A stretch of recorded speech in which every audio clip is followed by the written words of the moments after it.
Buenas tardes, Marian. Buenas tardes a todos los que nos acompañan en este ciclo, que es posible gracias al apoyo de Ibermúsicas de Uruguay y al apoyo de instituciones que nos han brindado su espacio, sus instrumentos para grabar.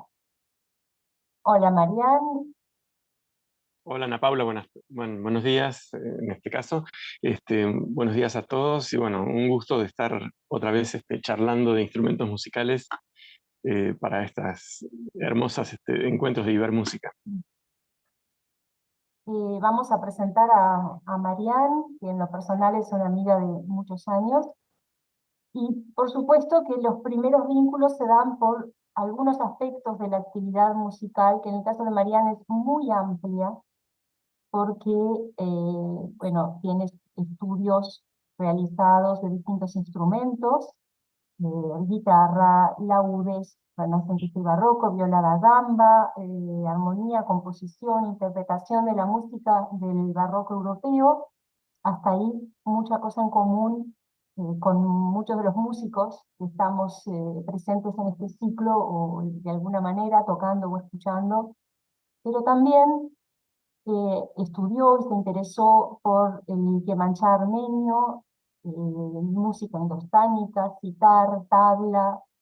Bueno, por ahí su actividad de música práctica que la ha llevado a tocar como solista y en distintos grupos, pero también ha tenido actividad muy intensa en la lutería y, entre otras cosas, conduce, produce desde hace muchos años un programa de radio, en Radio Nacional, La Lutería y el Mundo de los Instrumentos Musicales. Ha construido réplicas de instrumentos de teclado, también ha restaurado o colaborado en la restauración de instrumentos de teclado diversos, que me gustaría que nos contara sobre todo esto. Como luthier, sus instrumentos están por, bueno, muchos en Argentina, en distintos lugares de Argentina, pero algunos también han ido a Europa. Así que nos ha acompañado a muchos músicos en nuestra vida, en nuestro aprendizaje, en nuestra colaboración con la difusión y el dar vida a repertorios que nos son muy queridos y que heredamos de otros tiempos. Y desde su programa de radio, que como el título lo dice, está enfocado en el mundo de los instrumentos musicales, nos invita a transitar diferentes repertorios y de alguna manera realiza esta tarea de borrar barreras que a veces son un tanto imaginarias, aunque pesan mucho, entre lo académico y lo popular, que es el hilo conductor de este ciclo. En todos los conciertos, nuestro propósito es ver las interrelaciones, los diálogos, las colaboraciones mutuas entre estas diferentes músicas que clasificamos por distintos criterios, pero que finalmente se integran y traspasan esas barreras que originalmente ponemos desde nuestra subjetividad. Y les voy a contar brevemente de qué se trata este ciclo, que comienza muy pronto, ya el día sábado a las 18 horas, sábado 19 de noviembre. El primer concierto es Canciones y danzas en Iberoamérica, entre el tablado y el salón, cortando identidad. Se trata de una selección de músicas publicadas en la primera mitad del siglo XX, canciones publicadas en Europa, pero que son de origen americano, y piezas para piano de diferentes fuentes. La idea en estas canciones es mostrar diferentes costumbres que de alguna manera reaccionan contra la tendencia extranjerizante de la corte de los Borbones. Entonces, en paralelo a este gusto de la aristocracia, se dan los sectores medios un gusto por lo costumbrista, por el colorido popular, y es un repertorio que va y viene entre los ambientes populares y los salones de la burguesía. Entonces, este va a ser el primer concierto con la voz de Mercedes García Blesa. Gabriel Shebor va a tocar una guitarra de 6 órdenes, que es el paso en el mundo hispánico entre la guitarra barroca y lo que después conocemos como guitarra clásico-romántica, que después nos lleva a la guitarra moderna de 6 cuerdas simples. Y yo toco un instrumento que pertenece a la colección del Museo Histórico Nacional de Argentina, un piano Stoddard de aproximadamente 1820, que perteneció a una dama muy ilustre, y por eso es muy significativo, Mariquita Sánchez de Thompson. Y después me gustaría con Marian reflexionar sobre la significación de los instrumentos históricos, de la restauración, de devolverle la voz, lo que significa, bueno, para los músicos y para los luthiers, esta tarea tan noble de volver a la vida instrumentos musicales del pasado.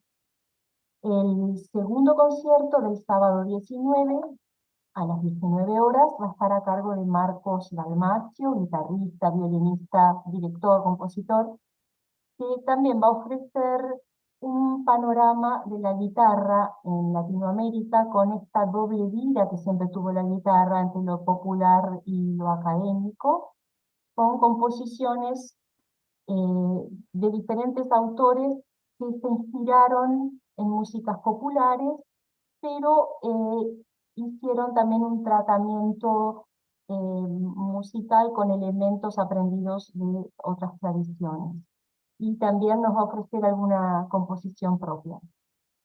El ciclo continúa el domingo 20. El primer concierto se titula De la música de los jesuitas al folclore rioplatense. Va a estar a cargo de José Antonio Rodríguez, que va a interpretar diversas flautas de pico y miles de armas en clave y piano, y ellos van a ir haciendo algunos comentarios a su concierto.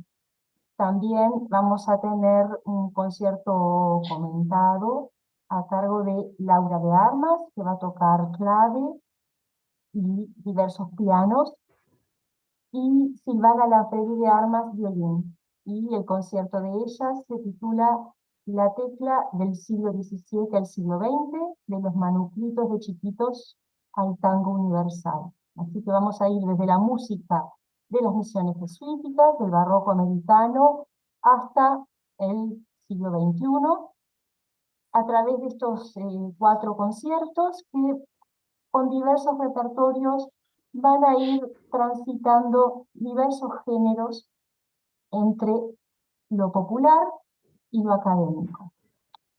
Y como les decía, bueno, Marian ha ido trascendiendo estos límites de distintas maneras, desde su actividad musical y desde su actividad como luthier. Tal vez podrías, Marian, contarnos algo sobre los instrumentos que ya brevemente mencioné, distintos claves, distintos pianos. ¿Cómo es este Sí, mundo de la bueno, tecla? antes de entrar en los instrumentos, me encantó tu comentario, lo que decías de, la, de, esa, de esas barreras a veces no tan estrictas en el pasado entre lo académico y lo popular, digamos. No olvidemos que hasta el nacimiento de las primeras victrolas, ¿no? Los años 20, los años 30 y la aparición de la radio, realmente no había música en una casa si no había músicos que la hicieran. Generalmente en todas las familias había músicos, porque los padres mandaban a los chicos o a las chicas a aprender piano, violín, bandoneón, acordeón. Siempre había algún tío que tocaba o la guitarra o el acordeón o el piano. En todas las casas, en muchas casas, había pianos, en casi todos los hogares, digamos, burgueses de clase más o menos media para arriba, había instrumentos musicales, en las casas de gente de clase alta había pianos de cola, en fin, hasta órganos, armonios, en las iglesias había instrumentos, armonios, órganos, y por si fallaba el órgano estaban los armonios, y bueno, había instrumentos por doquier realmente, y la música era en vivo, se hacía en vivo, o sea, no sé si se acuerdan de ese tango, están de fiesta los cosos de al lado. Bueno, es una noche que hay una fiesta en un conventillo, una casa de esas antiguas, con patio y todo eso, y estaban de fiesta. Entonces en el tango dice, bueno, están de fiesta los cosos de al lado porque ha vuelto la purreta, que se fue a los 15 años y ahora volvió con un niño, y lo han bautizado. Por eso están de fiesta los cosos de al lado, porque estuvieron hasta la madrugada tocando, festejando el regreso de la niña, con la niña madre ahora, ¿no? Y que volvió con un bebé y lo festejan. O sea, es hermoso ese tango, pero bueno, nos da la idea de cómo se vivía en esa época, ¿no? Que cuando había algo que festejar, bueno, pero se sacaban los instrumentos, y no importa si se tocaba perfectamente bien, muy afinado, si el piano estaba perfectamente afinado o no, la guitarra, se hacía música y se mezclaba, o sea, el que tocaba piano, por ahí la nena que tocaba piano tocaba algo de Chopin y después tocaba tango, y esas, Sí, todas pero yo esas, no sé audio. todas esas variaciones. No sé, ¿tenemos algún problemita? No sé. Ana Paula, Bueno, es que se nos unió ¿estás ahí? José Rodríguez, el flautista Ah, del primer concierto del día domingo.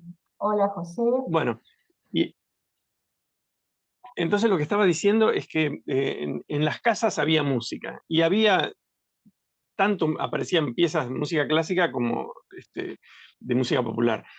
Y los compositores como Beethoven, Schumann, Brahms y todos los grandes compositores y de épocas anteriores también, incluso Bach, incluso, todos hacían citas musicales de la música popular o de músicas que no eran académicas. O sea, y entonces había citas musicales, o a veces no tan citas, sino directamente variaciones hechas sobre tal canción popular o lo que fuera, y se tornaba académica esa música, pero tomando la fuente de la música popular. O sea, eso pasa, ni hablar, en la época de la polifonía francesa, Orlando de Lassus, bueno, Palestrina en Italia.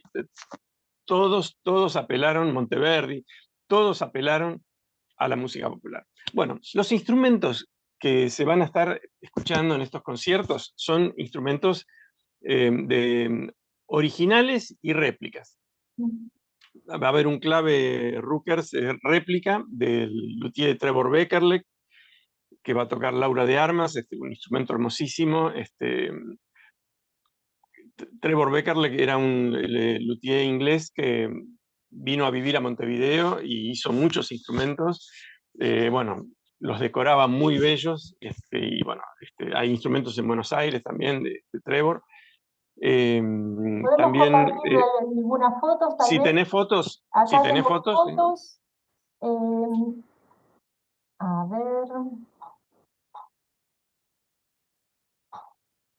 Aquí tenemos, en primer lugar, una foto de un clave estilo italiano que va a tocar Nives de Armas en su concierto.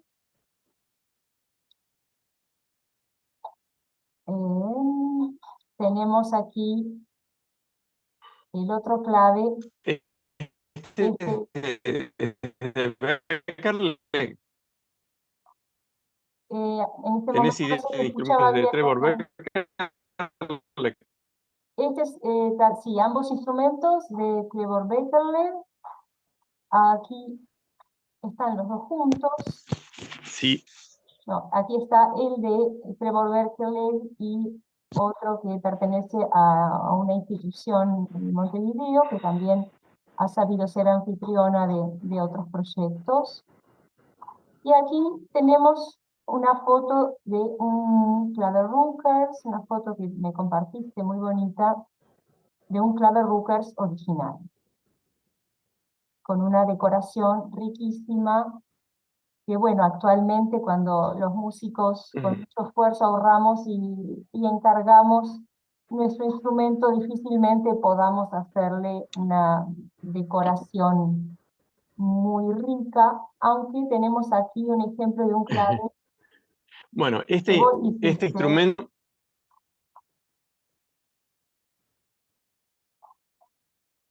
Sí, nos contabas, este instrumento que vos hiciste tiene una Es el decoración mismo hermosa. instrumento, Ana Paula. ¿Cómo?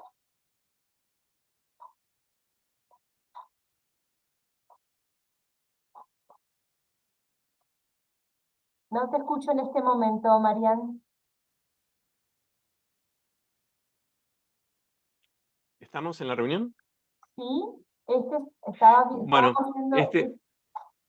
este es el mismo instrumento que vimos en la foto anterior. Es un clave Johannes Ruckers de 1612, que, bueno, en Francia, un siglo después, alrededor de 1750, se le hizo un rabalment, o sea, un agrandamiento de la extensión del teclado. Y bueno, se conserva, está en un museo en Europa, y bueno, se venden los planos, por supuesto. Bueno, yo hice varias copias de este instrumento, pero con distintas decoraciones. Esta es una decoración que hizo Karina Kohutek de ese instrumento, hecho por mí, con el estilo chinoiserie, que es un estilo típico de la época, ¿no? En Francia. Si bien el instrumento original era del siglo anterior, de 1612, más de un siglo antes, ¿no? Pero eran muy apreciados los instrumentos Ruckers en Francia en el siglo XVIII, así que le hacían el rabalment ese, los veían más que los instrumentos originales de la época, ¿no? Los Ruckers así, rabalés, digamos, ¿no? Acá Esta tenemos es otro otra copia del instrumento. mismo instrumento. Y acá se puede apreciar, aunque no con mucha nitidez, la decoración de la tabla armónica, que solía ser como un jardín. Encargó una persona.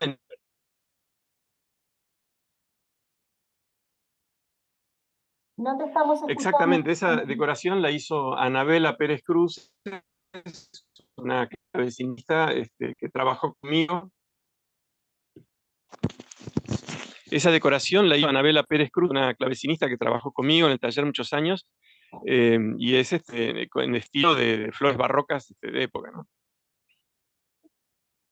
Muy bien, y luego tenemos, ya pasamos a otros instrumentos, o sea, en este ciclo vamos a ver distintos claves y varios pianos diferentes también. Y es fascinante con los pianos que a mí, por lo menos como intérprete, me resulta un aprendizaje permanente cuando toco distintos instrumentos en general. Y con los pianos es admirable cómo en poco tiempo cambia muchísimo las características de construcción y por lo tanto la manera de tocarlos. Este piano que vemos aquí es el piano en el que grabé, que está en el Museo Histórico Nacional de Argentina, y está siempre en disposición por su significación histórica, porque perteneció a Mariquita Sánchez de Thompson, y podría ser que, no está confirmado, pero podría ser que el himno nacional argentino se lo hubiera interpretado por primera vez en este piano, en el Salón de Mariquita, que siempre recibía a músicos y personas destacadas de la sociedad, artistas, filósofos, la gente que de alguna manera iba discutiendo y perfilando el camino de la joven nación que buscaba su camino en la independencia, en la vida democrática independiente. Acá tenemos el piano y este cuadro que está en la misma sala donde se exhibe el piano, que ilustra estas reuniones. Aquí tenemos la cantante, el piano, el arpa, que la propia Mariquita era una reconocida intérprete de arpa. Y tenemos otras fotos de otros pianos que has restaurado vos. Por ejemplo, tenemos aquí un fortepiano Herard, que es el más antiguo que yo he podido tocar en Argentina. Contanos un poquito de este piano. Este piano es de Sebastián Erard, que también constructor de pianos y de arpas, ¿no? Este piano es de 1784, 5 años antes de la Revolución Francesa. Lo puede haber tocado María Antonieta, por ejemplo. Pero este en particular lo tocaste vos, porque cuando lo restauramos hicimos algunas grabaciones, algunos videos hermosos, que tocaste piezas bellísimas que están en YouTube, se pueden ver ahí. Y bueno, está numerado como número 13. Es posible que este piano haya sido el número 13 que hizo Sebastián Erard. Es un piano doméstico, es un piano para el hogar, digamos, íntimo, y abundaba en las casas, digamos, de burgueses en esa época, ya a reemplazar los claves, o aparte de los claves que tenían, empezar a incorporar estos instrumentos ya desde el siglo XVIII y más en el siglo XIX, por supuesto, ¿no? Cada vez más y cada vez más grandes, ¿no? El piano de Mariquita Sánchez de Thompson, ese Stoddard que está en el Museo Histórico Nacional, es mucho más grande que este piano. Es un square piano igual que este, pero mucho más grande. Así que bueno, y tú has tocado también otro fortepiano que restauré, vienés también de Thomas Cech, que bueno, has dado conciertos, ese piano, bueno, es un piano ya como un piano de cola grande, ¿no? Muy bonito, muy lindo sonido y muy avanzado tecnológico respecto de estos Square, ¿no? Pero bueno, esta experiencia, tanto de tocar como de restaurar instrumentos, es un aprendizaje, es un viaje al pasado, ¿no? Son máquinas del tiempo que nos llevan. Ahí está el Thomas Cech, ya Sí. parece un piano moderno. Bueno, este es en realidad es de 1850, de la misma época prácticamente que del Square de Stoddard. Y en esta época, en 1850, también se seguían haciendo square pianos, ¿no? Pero Dejé de oírte, Marian. Sí, es verdad que el modelo de piano rectangular, piano café, square piano, es uno de los modelos de pianos domésticos que fue bueno, más me caí. usado en América, en Sudamérica, tanto en el Río de la Plata como en Brasil. Hay constancia de importantes importaciones de este tipo de pianos.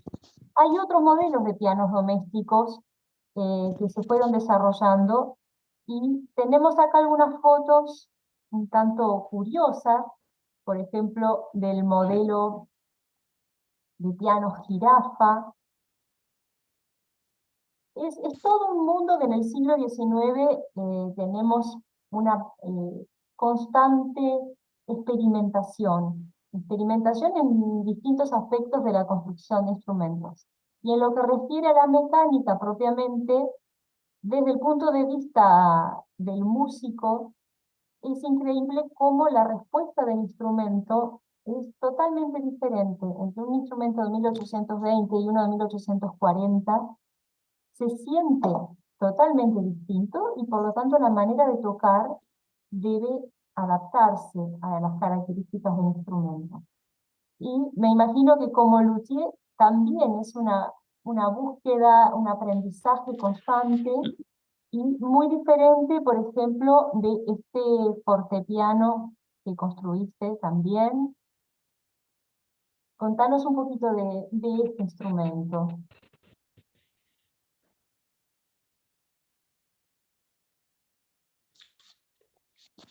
Sí, en cuanto a la construcción, o sea, yo restauré muchos fortepianos de distintos formatos, instrumentos originales, pero bueno, me llegó el momento de construir desde cero, digamos, una réplica de un instrumento original. El primero que hice fue un Anton Walter de 1795, vienés, que lo hice para Javier Toledo de Montevideo, así que es un instrumento que está en Montevideo y se ha usado en conciertos en el SODRE, en distintos lugares. Es un instrumento de cola, un piano de cola, pero aún tiene las 5 octavas del clave, digamos, ¿no? Del clave del siglo XVIII, ¿no? Porque, bueno, es un instrumento del siglo XVIII, así que, bueno, el teclado es similar al de un clave del siglo XVIII. Todavía las teclas naturales en ébano, negro, ¿viste? Así que se parece mucho a un clave de la época, ¿no? Pero bueno, la mecánica es la de un fortepiano, ¿no? Pero ya tiene escape y atrape, digamos, ¿no? Esos avances, el atrape es un invento de Anton Walter, que después siguen los pianos modernos, por supuesto, ¿no? Que es lo que mejora la repetición, o sea, hace que acelera las repeticiones y aparte logra que el martillo no quede rebotando y golpeando la cuerda cada vez que uno lo toca. No sé si se está viendo, porque en mi pantalla yo no lo veo, ¿no? Sí, se está viendo, es hermoso, además como objeto. Y justamente yo muchas veces tengo este tipo de reflexiones de que los instrumentos históricos son un objeto de gran belleza, sin duda, pero son además el soporte material de una riqueza inmaterial. Cuando uno toca un Ese, instrumento, sí, no, te decía que estos instrumentos son naves para viajar en el tiempo. Tanto para el luthier, cuando uno tiene que hacer una réplica, está reproduciendo exactamente todo lo que hizo otra persona en el siglo XVIII, por ejemplo, en el caso de estos fortepianos. Y bueno, hacer las mismas gestualidades, todo, así, hacer los mismos procesos para fabricar esas mismas piezas. Y los intérpretes se encuentran con la misma sensación que tuvo un intérprete de esa época también.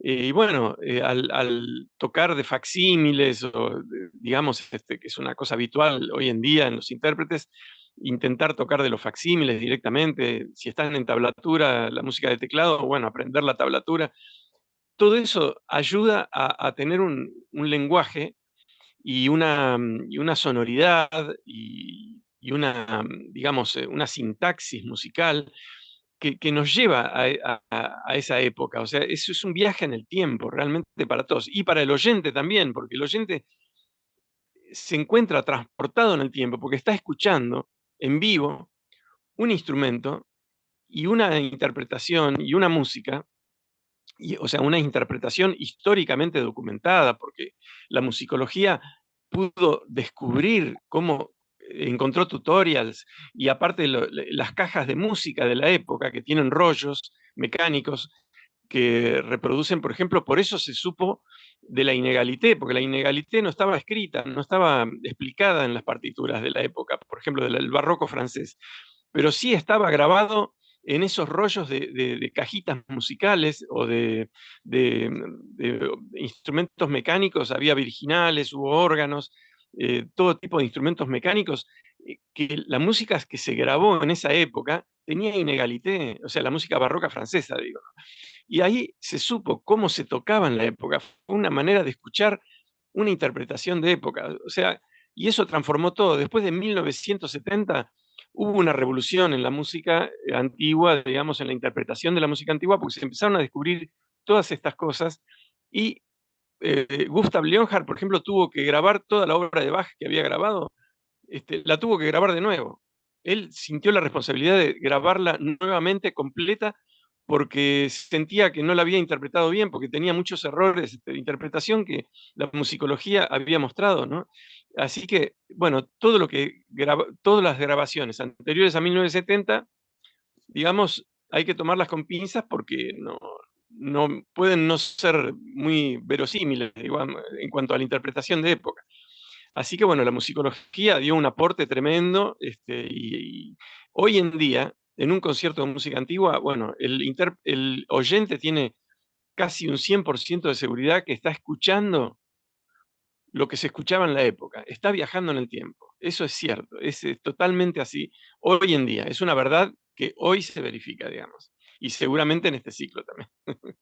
bueno, hablando de viaje en el tiempo, puse otra vez esta imagen de un salón, pero es un viaje en el tiempo, pero también esta música es de nuestro tiempo. No nos vamos a vestir así, pero desde que tocamos estos instrumentos, es música contemporánea a nosotros, es nuestra vivencia musical. Y por eso me parece muy importante la restauración de instrumentos y el poder tocarlos, no exhibirlos simplemente como objetos bonitos, sino darles realmente vida y voz, porque son patrimonio, patrimonio material, sí, pero a través del cual llegamos a un patrimonio inmaterial, intangible, nuestro patrimonio musical. Por eso me parece siempre muy enriquecedor compartir estas experiencias, en tu caso también como luthier. Y quisiera preguntarte, en tu actividad como luthier, con tus colegas, ¿cómo es este mundo? ¿Es un mundo masculino, como se piensa a veces? ¿O es un oficio en el que cada vez hay más mujeres? Sé que hay, por ejemplo, constructoras de violines. ¿Cómo ves vos esta actividad que me parece tan enriquecedora para la sociedad en su conjunto, ¿no? De construir, de preservar la memoria sonora, la memoria de los instrumentos musicales, su presencia en nuestra sociedad y que nos permite hacer vivir continuamente estas músicas que heredamos de otros tiempos, pero que tienen que seguir siendo nuestras?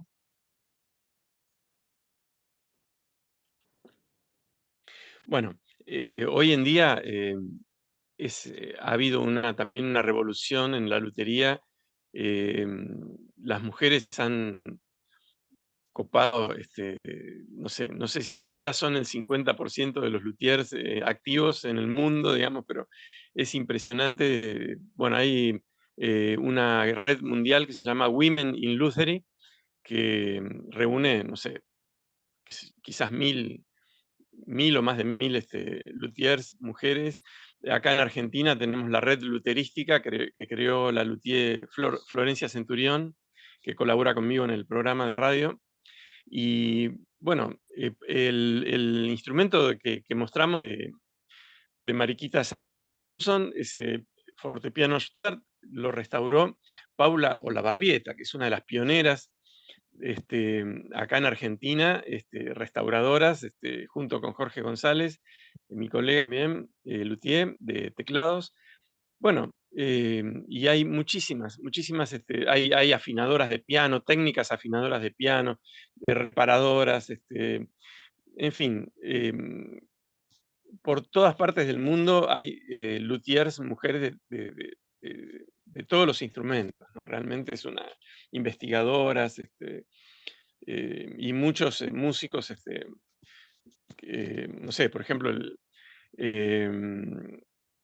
me sale, hay un guitarrista muy conocido, norteamericano, que no me sale ahora el nombre, es que se hizo hacer por una luthier canadiense la guitarra Picasso. Es una guitarra como con 7 mangos distintos, es una guitarra múltiple, ¿no? Y bueno, no, no me vienen ahora los nombres, ni de la luthier ni del guitarrista, pero realmente las mujeres pueden hacer instrumentos sorprendentes, o sea, realmente hacer trabajos increíbles. Y conmigo, bueno, han trabajado muchas mujeres en mi taller, ayudándome, algunas que son músicas, clavecinistas, Karina Kojutek, que no solo decoró instrumentos míos, sino que también restaura, construye, tiene un museo de instrumentos, de pianos de juguete. Más de, no sé cuántos tiene, 1000 instrumentos, no sé, es increíble la colección que ella tiene, y los restaura, y bueno, y ella toca aparte, toca oboe barroco, no sé, en fin, es también es multiinstrumentista y luthier y restauradora, egresada de la Escuela de la Cárcova, es una gran escultora y, bueno, artista en general, artista plástica, bueno, pero bueno, las mujeres son todoterreno, o sea, trabajan a la par del hombre, a veces, bueno, por un embarazo puede ser, el único tema que el hombre no tiene es embarazarse, no se embaraza, aunque hay hombres que adoptan chicos y los crían solos también, bueno, hay de todo, ¿no? En el mundo, ya hoy la diversidad es maravillosa y da para todos, todo es posible hoy. En cuanto a las personas, hoy todo es posible, la verdad. Seguimos derribando Es un barreras momento maravilloso de la humanidad, me parece. y el mundo de la lutería entonces es un mundo muy dinámico y sin duda tiene un diálogo permanente con el mundo de la interpretación musical. Y creo que históricamente ha sido así, porque también en la medida en que los instrumentos eran más perfectos, por decir de alguna manera, la técnica instrumental se desarrollaba más y exigía más a los instrumentos, entonces siempre ha sido un camino de ida y vuelta que ha permitido desarrollos muy interesantes en la construcción de los instrumentos. Y bueno, esperemos entonces que estas experiencias compartidas. Una pequeña anécdota. Quería contar simplemente a propósito de esto de las mujeres, que Anton Walter, digamos, el constructor de ese instrumento que repliqué un par de veces ya, cuando él falleció en Viena, siguió la hija con la fábrica de fortepianos. Bueno, ellos tenían una fábrica, o sea, tenían operarios, ya era una fábrica, ¿no? Pero la hija siguió e incluso hizo algunas mejoras todavía a los fortepianos del padre, o sea, a los diseños, ¿no? Así que, digamos, ya en esa época tenemos una mujer luthier, digamos, una mujer fabricante de pianos, que sucedió a su padre, Anton Walter, ¿no? Son los pianos Walter, los tuvo Mozart, los tuvo Haydn, qué sé yo. Y esta mujer siguió, digamos, con la fábrica de su padre, ¿no? Así que bueno, ya en esa época había mujeres que se atrevieron, ¿no? Y además la construcción de instrumentos solía ser una empresa familiar, entonces, bueno, toda la familia colaboraba, toda la familia heredaba conocimientos de las generaciones anteriores y de ahí en adelante continuaba. Por eso también es muy importante a la hora de encarar la réplica de un instrumento, creo yo, pensar que hay toda una sabiduría de varias generaciones, que tenemos que ir con una actitud humilde de no pensar que desde nuestro presente sabemos más y tenemos todo más claro, sino que cuando vemos un instrumento del siglo XVII, ese instrumento es un objeto que funciona perfectamente y que fue concebido y construido gracias a estas sabidurías heredadas de generación en generación y que no tenemos que intentar mejorarlo, sino aprender de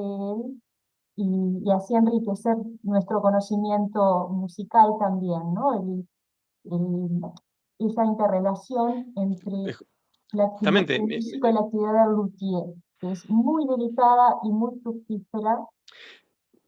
Sí, Marian, perdón. sí, no, te quería decir que justamente ese pecado de soberbia que puede tener un luthier se cometió en el siglo XX. Los primeros constructores del revival, digamos, de los claves a principios del siglo XX, Pleyel, Wittmeier, Neupert, Sperhake, bueno, todos esos constructores, Morley, empezaron a construir claves, bueno, para Wanda Landowska, para Ralph Kirkpatrick, para Genoveva Galvez, para todos esos primeros músicos que tocaban el clave en el siglo XX, hicieron unos instrumentos abominables, abominables, o sea, pesados, y desde el piano, o sea, reconstruyeron el clave con el concepto del piano, porque eran constructores de piano, eran técnicos de piano, entonces les pareció que un instrumento de época, ellos tenían en sus casas, tenían instrumentos originales que habían comprado, y los desdeñaron, desdeñaron el diseño de los Rookers, de los Tasken, de los Dumont, de los Hemsch, les pareció que era nada, que eran instrumentos que se podían mejorar muchísimo con la tecnología moderna del piano del siglo XX. Entonces, todo este revival de constructores, de piano claves, digamos, que se hicieron en la primera mitad del siglo XX. Todo cambió a partir de 1970, digamos, más o menos. Ahí Skowronek y otros, Willem Kreuzbergen y otros luthiers como ellos, comienzan a hacer réplicas facsimilares de los instrumentos que estaban en los museos, o algunos que compraron, ¿no? Grant O'Brien en Edimburgo, en fin, empiezan a hacer maravillas de instrumentos réplicas de originales, facsimilares, y bueno, los instrumentistas se volvieron locos, se tiraron, digamos, en palomita a tocar ese tipo de instrumentos y a encargarles instrumentos réplica. Y esto vino de la mano con el redescubrimiento de la forma de tocar, los tutorials de época, que recién ahí los empezaron a sacar realmente, a tomárselos en serio de los museos, y bueno, a traducirlos, a entenderlos, tratar de entenderlos. Ya Dolmetsch había empezado muchos años antes a hacer algo de eso, pero esto empezó fuerte en 1970. Y todos los instrumentos que se construyeron antes de 1970, claves me refiero, bueno, perdieron absolutamente valor, no valen nada. O sea, es instrumentos que se regalan o se desguazan, se queman, se tiran a la basura, porque realmente nadie los quiere. Y ese es el pecado de la soberbia de los luthiers, digamos, de anteriores a 1970, que no respetaron, no les pareció importante respetar esos originales, que son el resultado de la prueba y error de conocimientos transmitidos por generaciones de constructores, de padres a hijos y a nietos, algunas veces. Entonces, bueno, eso evidentemente algo aprendían, ¿no? Tantos años dedicándose toda su vida a hacer ese instrumento, y después seguía el hijo, y después seguía el nieto. Bueno, evidentemente que iban mejorando cada vez y haciendo mejoras en los mecanismos, en los diseños, en los materiales, y bueno, se llegó a una perfección del instrumento, digamos, en el siglo ya XVIII, y bueno, pero bueno, ya evolucionó después la música hacia el piano, entonces el clave, digamos, que fue perdiendo, ¿no? Uso, digamos, ¿no? Requerimiento de los músicos. Pero el tema de la soberbia. Yo he escuchado a músicos hacer música barroca, a veces me han alquilado un clave para hacer un concierto de música barroca, orquestas que son sui generis, o sea, que tocan todo, ¿no? Tanto tocan un Shostakovich como tocan un Benedetto Marcello en el mismo concierto. Y decir, el director violinista, decirle a los compañeros de la orquesta, ¿cómo se toca esto? Y la música es una sola, la música es una sola, se toca igual que como tocas el romanticismo, se toca esto. Son brutalidades, son barbaridades. Por ejemplo, Carlos Gubert, un fortepianista argentino que vive en Italia, estuvo en mi programa hace unos años y me contó que, bueno, la interpretación de Chopin cambió en un momento que se descubrió un detalle, que los trinos en la obra de Chopin tocaba los trinos comenzando con la nota superior, cosa que solamente Claudio Arrau hizo, y con la crítica de todos los demás pianistas contemporáneos, ¿no? Que empezaban los trinos con la nota inferior. Entonces, después la musicología descubrió que Claudio Arrau tenía razón y que los trinos Chopin los tocaba comenzando con la nota superior, a la barroca, digamos, a la barroca. Entonces, bueno, esto deja como que todas las grabaciones, aparte de Chopin, que no son de Claudio Arrau, pierden valor artístico, digamos, porque están mal tocadas. Eso y muchas otras cosas, digamos. Pero bueno, yo creo que habría que, bueno, una reflexión lleva a otra, podríamos pasarnos la vida o unas cuantas horas por lo menos conversando de distintas cosas. Yo creo que hay un yo te agradezco infinitamente este encuentro, porque siempre es bueno, todos tenemos que hacer también un poco de docencia, los intérpretes, los luthiers, los musicólogos. Yo en mi programa de radio nos pasamos haciendo esto, haciendo reportajes. Este mes te espero, Ana Paula, para hablar de ese hermoso CD que hiciste último. Y bueno, estamos haciendo docencia, estamos echando luz sobre la música antigua, sobre la música de otras épocas, y bueno, para que la gente también las disfrute más, y la pueda disfrutar, pero intensamente, sabiendo esas cosas, esas delicias, esas cosas que están escondidas detrás de la música. Ciertamente. Y bueno, podríamos seguir conversando de muchas cosas. Yo creo que hay un concepto que deberíamos revisar, y es el de la evolución, como que todo lo que viene después es una evolución de lo anterior. En algunas cosas sí hay procesos de evolución, de mejora, de perfeccionamiento, pero no todo es evolución. Hay cambios en la estética y hay respuestas a esas nuevas estéticas. Entonces, cuando vemos todo desde la misma óptica, es que cometemos estos errores de desconocer las sutilezas de cada lenguaje, de cada grupo de conceptos que hacen a una interpretación, que no puede ser igual en distintos siglos, en distintas épocas, en distintos instrumentos. Yo conocí a Bach por Walter Carlos, tocando, ahora Wendy Carlos, tocando el Bach electrónico, famoso con los sintetizadores Moog, o sea, un disco que, gracias a él, yo conocí a Bach. O sea, toda interpretación sirve en realidad, ¿no? Pues nos trae, aunque sea una recreación, Eso pasa muchas veces, sí. Y estamos nuevamente en esto de derribar barreras, de borrar algunos límites entre lo popular, lo académico, estas idas y vueltas de dos mundos que en realidad es el mismo mundo. El mundo de la música, de los instrumentos musicales y de la sensibilidad y de la comunicación. Bueno, nos vamos a ir despidiendo por ahora. Ojalá que hasta otro encuentro, y Ver Músicas de Uruguay ha hecho posible este y otros encuentros anteriores. Ojalá podamos seguir conversando, reflexionando y escuchando buena música, aportando a la discusión y al disfrute de repertorios que a veces quedan un poco en el olvido por distintos motivos, no necesariamente musicales. Así que en esto estamos, en presentar al público repertorios que vamos a disfrutar a continuación, y este fin de semana está esta invitación planteada. Espero que nos acompañen y lo disfruten, y que nos acompañen en futuros encuentros. Muchas gracias a todos. Bueno, muchas Muchísimas gracias. gracias, Marian, siempre un placer. Hasta la próxima y hasta muy pronto.